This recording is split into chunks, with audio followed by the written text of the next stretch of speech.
360 செய்திகளை பார்க்கலாம். முதலாவதாக, மேகதாதுவில் அணை கட்டுவதற்கு எதிராக சட்டப்பேரவையில் இன்று தீர்மானம் நிறைவேற்றப்பட உள்ளது. கர்நாடகா மேகதாது அணை கட்ட எதிர்ப்பு தெரிவித்து தனி தீர்மானத்தை முதலமைச்சர் விஜய் சட்டப்பேரவையில் இன்று முன்மொழிய உள்ளார். காவிரியின் குறுக்கே மேகதாதுவில் அணை கட்ட திட்டமிட்டுள்ள விவகாரம் தமிழ்நாடு கர்நாடகா இடையே நீண்டகால பிரச்சினையாக இருந்து வருகிறது.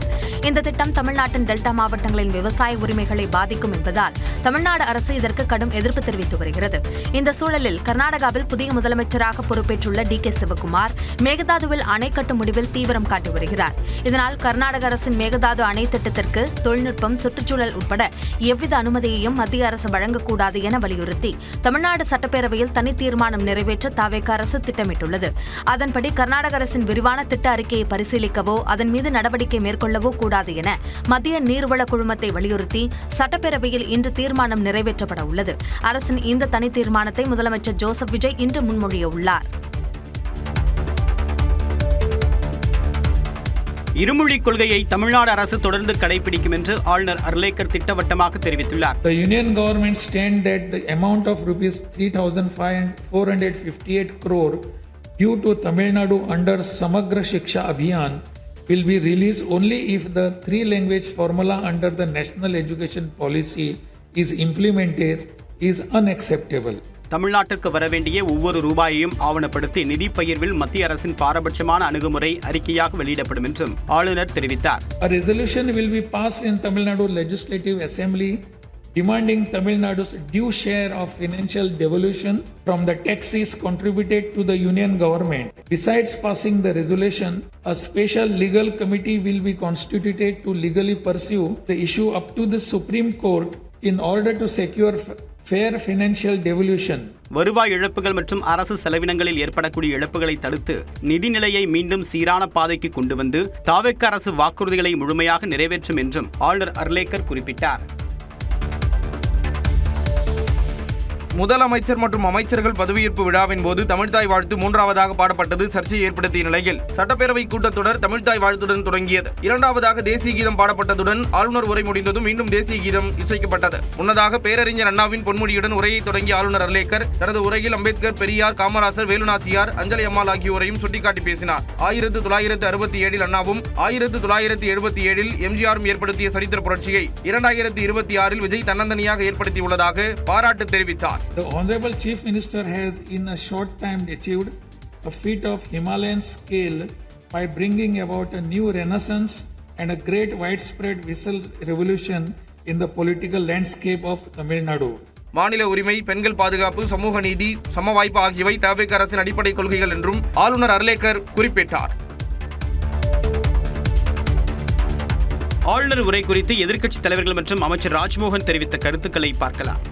சட்டம் ஒழுங்கை நிலைநாட்ட இந்த அரசு என்ன நடவடிக்கை எடுக்க போகுதுன்னு ஆளுநர் உரையில எந்த விதமான ஒரு குறிப்பும் கிடையாது. ஆளுங்கட்சியினர் ரீல்ஸ் போடுவதற்கான கண்டென்ட் மெட்டீரியலாக இன்றைக்கு இந்த ஆளுநர் உரை அமைஞ்சிருக்கு. மாற்றம் கொண்டு வருவோம் என்று கூறி ஆட்சிக்கு வந்த மாண்புமிகு முதலமைச்சர் அவர்கள் மாற்றங்களை இந்த ஆளுநர் உரையில் தெரிவிப்பார் என்று அனைவரும் எதிர்பார்த்தோம். மாற்றம் எதுவும் இல்லை, ஏமாற்றம்தான் இந்த ஆளுநரிலே பார்க்கப்படுகிறது. மொத்தத்தில் இந்த ஆளுநரை கனவில் போடப்பட்ட நீர்க்கோளம். பிற்படுத்தப்பட்ட வகுப்பு, மிகவும் பிற்படுத்தப்பட்ட வகுப்பு, ஒடுக்கப்பட்டவர்கள்லயே ஒரு செக்டார் வந்துட்டாங்களா, இன்னொரு செக்டார் வரலையா, ரூட்ஸ்ல போயிருக்கா, முதல் தலைமுறை பட்டதாரி யாரு, பெண்கள் படிச்சிருக்காங்களா, பட்டதெல்லாம் எப்போ வரும்னா கணக்கெடுப்பும் கணக்காயும் நடந்தாதான் வரும். அதோடைய ஏற்கனவே இருக்கக்கூடிய விஷயங்களை நம்ம மீண்டும் வலியுறுத்தி இருக்கிறோம். சாதிவாரி கணக்கெடுப்பு, சமூக பொருளாதார கணக்கெடுப்பு தமிழ்நாட்டில் நடத்தப்படும் என்ற ஒரு அறிவிப்பு வெளிவந்திருப்பது எங்களுக்கு மிகுந்த மகிழ்ச்சியை தருகிறது. தவேக அரசுக்கும் பாஜகவுக்கும் இடையே இணக்கம் ஏற்பட்டு விட்டதோ என்று எதிர்க்கட்சித் தலைவர் உதயநிதி விமர்சித்த நிலையில் பாஜகவின் மறைமுக முகமாக திமுக இருப்பதாக அமைச்சர் நிர்மல்குமார் பதிலடி கொடுத்துள்ளார். எங்களுடைய அரசு தயாரித்து கொடுக்கக்கூடிய எந்த உரையும் ஆளுநர் முழுசா படிச்சதே கிடையாது. ஆனா இந்த முறை பாத்தீங்கன்னா ஒரு வரி மாற்றாமல், ஒரு எழுத்து மாற்றாமல் அப்படியே வாசிச்சிருக்கிறாரு. இதுல இருந்து இந்த அரசுக்கும் ஆளுங்கட்சிக்கும் பாஜகவுக்கும் ஒரு இணக்கமான ஒரு சூழ்நிலை, ஒரு கனெக்ஷன் ஏற்பட்டு விட்டதோ அப்படிங்கிற எண்ணம் அனைவருக்குமே ஏற்பட்டிருக்கு. இவங்களுக்குன்னு சொல்றதுக்கு சாதனைகள் எதுவுமே இல்லை. இந்த அரசு வெறும் ஒரு காப்பி பேஸ்ட் அரசாக, ஸ்டிக்கர் அரசாகத்தான் செயல்பட்டு கொண்டு இருக்கிறது. பாரதிய ஜனதா கட்சிக்கும் திமுகவுக்கும் தான் மிக நெருக்கமான ஒரு உறவு இருக்குது. திரு செந்தில் பாலாஜி உட்பட்ட ஒரு சில பேர் மீது நடவடிக்கை எடுக்க இதுவரை கவர்னர் ஒப்புதல் அளிக்கவில்லை.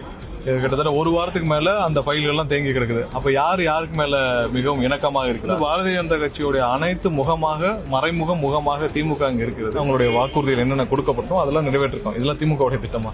சிங்கப்பெண் திட்டம், சிங்கப்பெண் திட்டம்லாம் எங்க முதல்வர் அறிவிச்ச திட்டம். சென்னை உள்ளிட்ட தமிழ்நாட்டின் பல்வேறு இடங்களில் கனமழை வெளுத்து வாங்கியது. சென்னை கோயம்பேட்டில் கனமழையால் பிரதான சாலைகளில் ஆறு போல தண்ணீர் பெருக்கெடுத்து ஓடியதால் வாகன ஓட்டிகள் மற்றும் பொதுமக்கள் அவதிக்குள்ளாகினர். மதுரவாயில் சுற்றுவட்டாரத்தில் பலத்த காற்றுடன் கனமழை பெய்த நிலையில் MMDA காலனி 6வது பிளாக் பகுதியில் சாலையில் மரம் முறிந்து விழுந்தது. இதன் காரணமாக மாணவர்கள் மற்றும் பொதுமக்கள் அவதிக்குள்ளாகினர். சில இடங்களில் மின்வெட்டும் ஏற்பட்டது. மதுரவாயில் பூந்தமல்லி நெடுஞ்சாலையில் பேருந்து நிறுத்தம் அருகே வைக்கப்பட்டிருந்த ராட்சத விளம்பர பேனர் சரிந்து விழுந்தது. தேநீர் கடை சேதமடைந்தது. பேருந்து நிறுத்தத்தில் காத்திருந்த பொதுமக்கள் நூலிழையில் உயிர் தப்பினர். ஆவடியில் 1 மணி நேரமாக கனமழை கொட்டி தீர்த்தது. கன்னிகாபுரம் பகுதியில் மழை நீருடன் கழிவுநீர் கலந்து 2 அடி உயரத்திற்கு ஆறாக ஓடியதால் மக்கள் சிரமமடைந்தனர்.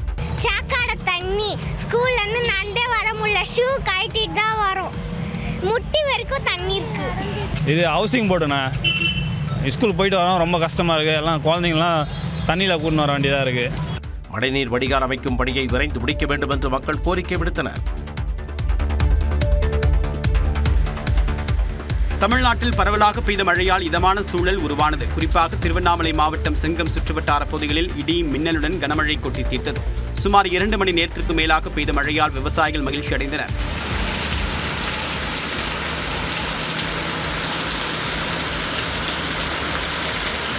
திருப்பத்தூர் மாவட்டம் வாணியம்பாடி சுற்றுவட்டார பகுதிகளில் பரவலாக கனமழை வெளுத்து வாங்கியது.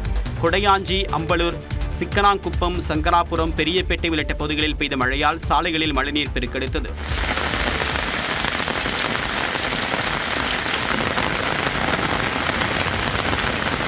செங்கல்பட்டு சுற்றுவட்டார பகுதிகளில் திடீர் என்று கரும் மேகங்கள் சூழ்ந்து மழை பெய்தது.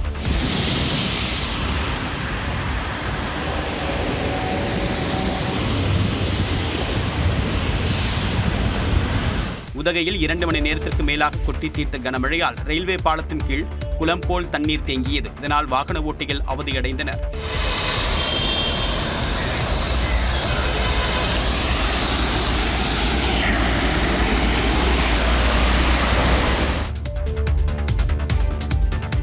கடலூர், விழுப்புரம், வேலூர், திருப்பத்தூர், தருமபுரி, நாமக்கல் உள்ளிட்ட 27 மாவட்டங்களில் இன்று கனமழைக்கு வாய்ப்பிருப்பதாக வானிலை ஆய்வு மையம் எச்சரித்துள்ளது. இது தொடர்பாக வானிலை ஆய்வு மையம் வெளியிட்டுள்ள செய்திக்குறிப்பில் கிழக்கு விதர்பா முதல் தமிழ்நாடு பகுதிகள் வரை தெலுங்கானா மற்றும் ஆந்திரா வழியாக ஒரு வளிமண்டல சுழற்சி நிலவுவதாக தெரிவிக்கப்பட்டுள்ளது. இதன் காரணமாக நீலகிரி, கோவை, திருப்பூர், தேனி, ஈரோடு, மதுரை, திண்டுக்கல், தஞ்சாவூர், திருவாரூர், சிவகங்கை, புதுக்கோட்டை, நாகை, மயிலாடுதுறை, கரூர், திருச்சி, அரியலூர், பெரம்பலூர், விழுப்புரம், திருவண்ணாமலை, கடலூர், கள்ளக்குறிச்சி, வேலூர், திருப்பத்தூர், கிருஷ்ணகிரி, தருமபுரி, சேலம், நாமக்கல் உள்ளிட்ட 27 மாவட்டங்களில் கனமழை பெய்யக்கூடும் என வானிலை ஆய்வு மையம் கணித்துள்ளது. சென்னையை பொறுத்தவரை இன்று வானம் ஓரளவு மேகமூட்டத்துடன் காணப்படும். நகரின் ஒரு சில பகுதிகளில் மிதமான மழை பெய்யக்கூடும் எனவும் வானிலை ஆய்வு மையம் கணித்துள்ளது. அதே நேரம் சென்னையில் வெயிலின் தாக்கம் 100 டிகிரி ஃபாரன்ஹீட்டை ஒட்டியே இருக்கும் எனவும் வானிலை ஆய்வு மையம் கணித்துள்ளது. அரசு ஊழியர்கள் மற்றும் ஆசிரியர்களுக்கான தமிழ்நாடு உறுதியளிக்கப்பட்ட ஓய்வூதிய திட்டம் எனப்படும் TAPS திட்டம் முழுமையாக நடைமுறைக்கு வரும் வரை இடைக்கால நிவாரணம் வழங்க தமிழக அரசு அரசாணை வெளியிட்டுள்ளது. கடந்த திமுக ஆட்சியில் தமிழ்நாடு உறுதியளிக்கப்பட்ட ஓய்வூதிய திட்டம் அறிமுகப்படுத்தப்பட்டது. இந்த திட்டத்தின்படி ஓய்வு பெறும் அரசு ஊழியர்கள் கடைசியாக பெற்ற அடிப்படை ஊதியத்தின் 50% மாத ஓய்வூதியமாக பெற முடியும். இதற்கான பணியில் இருக்கும் காலத்தில் ஊழியர்கள் தங்களது சம்பளத்தில் 10% பங்களிக்க வேண்டும் என அறிவிக்கப்பட்டது. இந்நிலையில் சட்டமன்ற தேர்தலின் பொழுது பழைய ஓய்வூதிய திட்டத்தை மீண்டும் கொண்டு வருவோம் என தாவேகா வாக்குறுதி அளித்திருந்தது. தற்பொழுது TAPS திட்டத்திற்கான முழுமையான விதிமுறைகள் மற்றும் செயல்பாட்டு வழிகாட்டுதல்கள் இன்னும் இறுதி செய்யப்படாத நிலையில் தகுதி உள்ள ஓய்வூதியதாரர்களுக்கு இடைக்கால நிவாரணம் வழங்க தமிழக அரசு அரசாணை வெளியிட்டுள்ளது. அதன்படி 2026ஆம் ஆண்டு ஜனவரி 1 அல்லது அதற்கு பிறகு வயது முதிர்வின் அடிப்படையில் ஓய்வு பெறும் குறைந்தபட்சம் 10 ஆண்டுகள் பணி நிறைவு செய்த அரசு ஊழியர்கள் TAPS திட்ட விதிகள் அமலுக்கு வரும் வரை மாதாந்திர இடைக்கால நிதி உதவி பெறலாம். இந்த நிவாரணத் தொகை கடைசியாக பெற்ற அடிப்படை ஊதியத்தின் 30% அல்லது 10,000 ரூபாய். இதில் எது அதிகமோ அதனுடன் 60% அகவிலைப்படியும் சேர்த்து வழங்கப்படும். இந்த சலுகையை பெற விரும்புவோர் அரசாணை வெளியிடப்பட்ட நாட்களில் இருந்து 60 நாட்களுக்குள் விண்ணப்பிக்க வேண்டும் என தமிழக அரசு தெரிவித்துள்ளது. 7 கோடி தொழிலாளர்களின் வைப்பு நிதிக்கான வட்டி விகிதம் இந்த ஆண்டும் மாற்றமின்றி நீடிக்கிறது. கடந்த நிதியாண்டில் வருங்கால வைப்பு நிதிக்கான வட்டி விகிதத்தை 8.25% மத்திய நிதியமைச்சகம் அங்கீகரித்துள்ளது. கடந்த மார்ச் மாதம் மத்திய தொழிலாளர் நலத்துறை அமைச்சர் மன்சுக் மாண்டவியா தலைமையில் நடந்த கூட்டத்தில் வருங்கால வைப்பு நிதிக்கான வட்டி விகிதம் தொடர்ந்து 3வது ஆண்டாக 8.25% தொடர்வது என முன்மொழியப்பட்டது. இந்த முன்மொழிவை ஏற்ற மத்திய நிதியமைச்சகம் ஊழியர்களின் வருங்கால வைப்பு நிதிக்கு 8.25% வட்டி வழங்க ஒப்புதல் அளித்துள்ளது. அதன்படி வருங்கால வைப்பு நிதிக்கான 8.25% வட்டி 7 கோடிக்கும் அதிகமான ஊழியர்களின் EPF கணக்கில் இம்மாதம் வரவு வைக்கப்பட உள்ளது. இதற்கிடையே UPI செயலிகள் மற்றும் EPF உடன் இணைக்கப்பட்ட ATMகள் மூலம் வருங்கால வைப்பு நிதியை எடுக்கும் வசதி விரைவில் அமலுக்கு வரவுள்ளதாக தகவல் வெளியாகியுள்ளது. பயனாளர்கள் EPF இருப்பில் 75% வரை உடனடியாக வங்கிக் கணக்கில் எடுக்க அனுமதிக்கப்படுவார்கள் என கூறப்படுகிறது. சென்னை மாநகராட்சியில் வாட்ஸ்அப் மூலம் சொத்து வரி, குடிநீர் கட்டணம் உள்ளிட்டவற்றை செலுத்தலாம் என மாநகராட்சி ஆணையர் சமீரன் அறிவித்துள்ளார். இது தொடர்பான செய்திக்குறிப்பில் சென்னை மாநகராட்சி பல்வேறு குடிமை சேவைகளை இணையதளம் மற்றும் வாட்ஸ்அப் தளம் வழியாக வழங்கி வருவதாக குறிப்பிட்டுள்ளார். குறிப்பாக சொத்து வரி செலுத்துதல், பிறப்பு மற்றும் இறப்பு சான்றிதழ்கள் பெறுதல், புகார்களை பதிவு செய்து கண்காணித்தல் உள்ளிட்ட 42 வகையான சேவைகள் வாட்ஸ்அப் மூலம் வழங்கப்பட்டு வருவதாக தெரிவித்துள்ளார். இதன் தொடர்ச்சியாக சொத்து வரி, குடிநீர், கழிவுநீர் கட்டணங்களை வாட்ஸ்அப் வழியாக செலுத்தும் புதிய வசதி அறிமுகப்படுத்தப்பட்டுள்ளதாக அறிவித்துள்ளார். அதன்படி மாநகராட்சியின் அதிகாரப்பூர்வ வாட்ஸ்அப் சாட்பாட் எண்ணான 9445081913 என்ற எண்ணை தொடர்பு கொண்டு கட்டணங்களை எளிதாகவும் பாதுகாப்பாகவும் செலுத்தலாம் என கூறியுள்ளார். இந்த எண்ணின் மூலம் கட்டண விவரங்கள், நிலுவைத் தொகைகள் மற்றும் கட்டண ரசீதுகளையும் உடனுக்குடன் பெற்றுக்கொள்ள முடியும் என்றும் பொதுமக்கள் 24 மணி நேரமும் தங்களுக்கு விருப்பமான நேரத்தில் இந்த சேவையை பயன்படுத்திக் கொள்ளலாம் என்றும் மாநகராட்சி ஆணையர் சமீரன் அறிவித்துள்ளார். தனது மகனை அரசியலில் கொண்டுவர EPS முயற்சிப்பதாக அதிமுக முன்னாள் அமைச்சர் CB சண்முகம் தெரிவித்திருந்த நிலையில் அந்த கருத்தை எடப்பாடி பழனிசாமி மறுத்துள்ளார். அதிமுக ஒரு குடும்பத்தின் பிடிக்குள் சென்று கொண்டிருக்கிறது. நேற்று அவர் கூட்டம் நடத்தியதாகவும் அந்த கூட்டத்தில் எல்லாம் ஆரவாரமாக உங்கள் மகனை அரசியலுக்கு கொண்டு வாங்க, அதுல எந்த ஆட்சேபனையும் இல்லை. அதுக்கு எதுக்கு இந்த டிராமா? யார் வேண்டுமானாலும் அரசியலுக்கு வரலாம். உங்கள் பிள்ளை வர வேண்டாம் என்று சொல்லவில்லை. அவருக்கும் முழு உரிமை உண்டு. வரட்டும், நேரடியாக வரட்டும், அரசியலுக்கு வரட்டும், பணியாற்றட்டும், சேவை செய்யட்டும், வளரட்டும். அதில் யாரும் எந்த மாற்று கருத்துப்படல. என்னுடைய மகன் மிதுன் அவர்கள் அரசியலை வருவதை பற்றி பல விமர்சனங்கள் தொலைக்காட்சியிலையும் ஊடகத்திலும் வந்திருக்குது. அது தவறு. என்னுடைய மகன் மிதுன் அனைத்து இந்திய அண்ணா திராவிட முன்னேற்ற கழகத்தில் அடிப்படை உறுப்பினராக மட்டும்தான் இருக்கின்றார். கட்சியில் எந்த பதவியிலும் இல்லை. காங்கிரஸ் மாநில தலைவர் செல்வ பெருந்தகையின் மகள் திருமண விழாவில் திமுக தலைவர் மு க ஸ்டாலின், மத்திய இணையமைச்சர் எல் முருகன் உள்ளிட்ட பல்வேறு அரசியல் தலைவர்கள் நேரில் கலந்து கொண்டு வாழ்த்தினர். காங்கிரஸ் மாநில தலைவர் செல்வ பெருந்தகையின் மகள் அக்ஷய பிரியாவின் திருமண விழா சென்னை பல்லாவரம் 200 அடி ரேடியல் சாலையில் உள்ள மைதானத்தில் நடைபெற்றது. இந்த நிகழ்ச்சியில் காங்கிரஸ் மூத்த தலைவரும் முன்னாள் மத்திய நிதி அமைச்சருமான ப. சிதம்பரம், அமைச்சர்கள் ராஜேஷ்குமார், விஸ்வநாதன், நாடாளுமன்ற உறுப்பினர்கள் ஜோதிமணி, சுதா, கிறிஸ்டோபர் திலக், புதுச்சேரி முன்னாள் முதலமைச்சர் நாராயணசாமி உள்ளிட்டோர் கலந்து கொண்டு மணமக்களை வாழ்த்தினர்.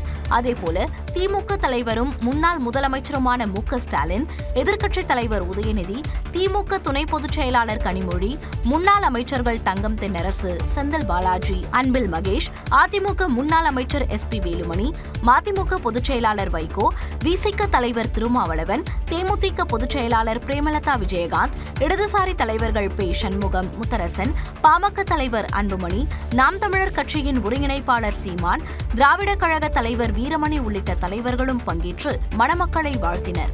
மத்திய இணையமைச்சர் எல் முருகன், பாஜக மாநில தலைவர் நயினார் நாகேந்திரன் ஆகியோரும் மணமக்களை வாழ்த்தினர். தமிழக வெற்றிக் கழகத்துடன் காங்கிரஸ் கூட்டணி அமைத்திருக்கக்கூடிய நிலையில் அக்கட்சி சார்பில் அமைச்சர்கள் ஸ்ரீநாத், சரத்குமார் ஆகியோர் கலந்து கொண்டனர். செல்வ பெருந்தகையின் மகள் திருமண விழாவில் டெல்லியிலிருந்து காங்கிரஸ் முக்கிய தலைவர்கள் யாரும் கலந்து கொள்ளவில்லை.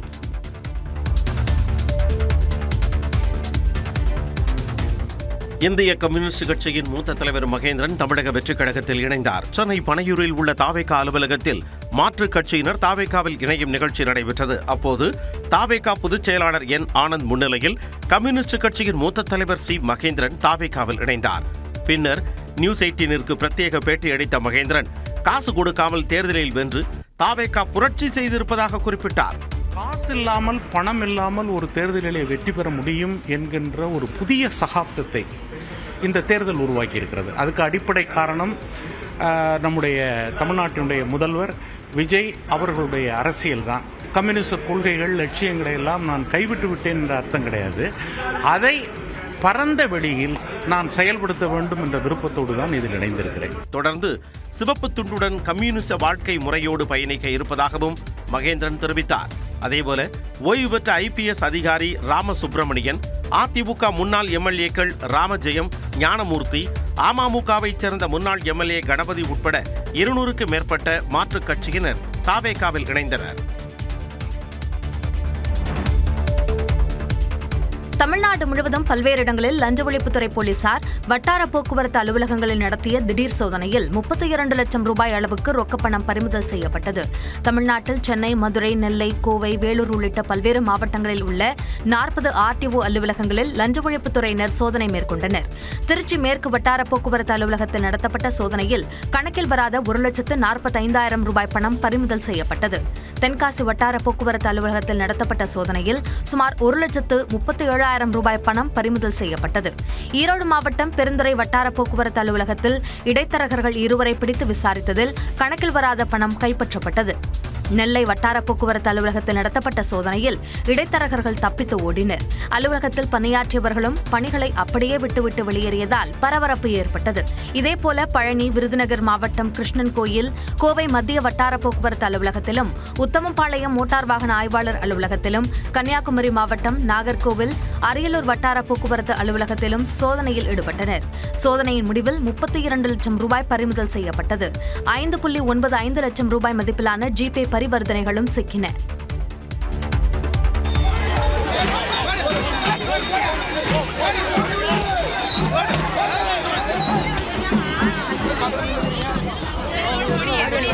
நாமக்கல் மாவட்டம் ராசிபுரம் அருகே கோயில் திருவிழாவில் பக்தர்களை காட்டேரி வேடமணிந்தவர் முரம் உலக்கை சாட்டையால் அடிக்கும் வினோத நிகழ்வு அரங்கேறிய காட்சிதான் இது.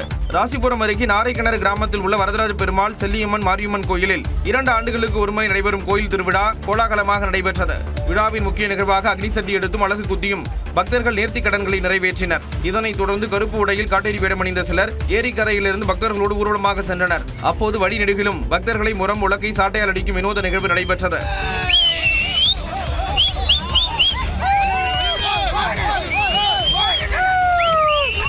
பேய், பில்லி சூனியம் விலகி நன்மைகள் கிடைக்கும் என்ற உள்ளூர் நம்பிக்கையால் பெண்கள், சிறுமிகள் உள்ளிட்ட ஏராளமான பக்தர்கள் இந்த சடங்கில் பங்கேற்று நேர்த்திக்கடன் செலுத்தினர். மேகதாது அணையால் கர்நாடகாவை விட தமிழ்நாடே அதிக பயன்பெறும் என கர்நாடக முதலமைச்சர் DK சிவகுமார் தெரிவித்துள்ளார். பெங்களூருவில் செய்தியாளர்களை சந்தித்த அவர், காவிரியின் குறுக்கே மேகதாதுவில் அணை கட்டுவதால் தமிழ்நாட்டுக்கு பாதிப்பு ஏற்படாது என்றார். Meghadat is not close to my heart. It is the heart of entire South India. Meghadat is a project which helped Tamil Nadu more than Karnataka, because we are committed to leave 177 point whatever the TMC has been ordered by the Supreme Court and whatever is there, that we are committed to leave. தமிழக விவசாயிகளை ஒருபோதும் கைவிட மாட்டோம் என்றும் அவர் கூறினார். We have to protect Tamil Nadu farmers. So in order to, it is a balancing reserve. Not even a single TMC of water, bucket of water can be used for irrigation except Bangalore city drinking water. Kaveri விவகாரத்தில் தமிழ்நாடு அரசு தனி அரசியல் நிலைப்பாட்டை கொண்டுள்ளதாக அவர் தெரிவித்தார். They have an entire Tamil Nadu as a political agenda. Last 40-50 years they have political. I don't want to intervene with this political. Last year more than 400 TMC of water has gone to the sea. Who is responsible? We are not objected them. They are building various dams downstream. But still we have not objected them. பெங்களூருவில் நாளுக்கு நாள் அதிகரித்து வரும் குடிநீர், மின்சார பற்றாக்குறைக்கு அணை தேவைப்படுவதாக DK Sivakumar விளக்கம் அளித்தார்.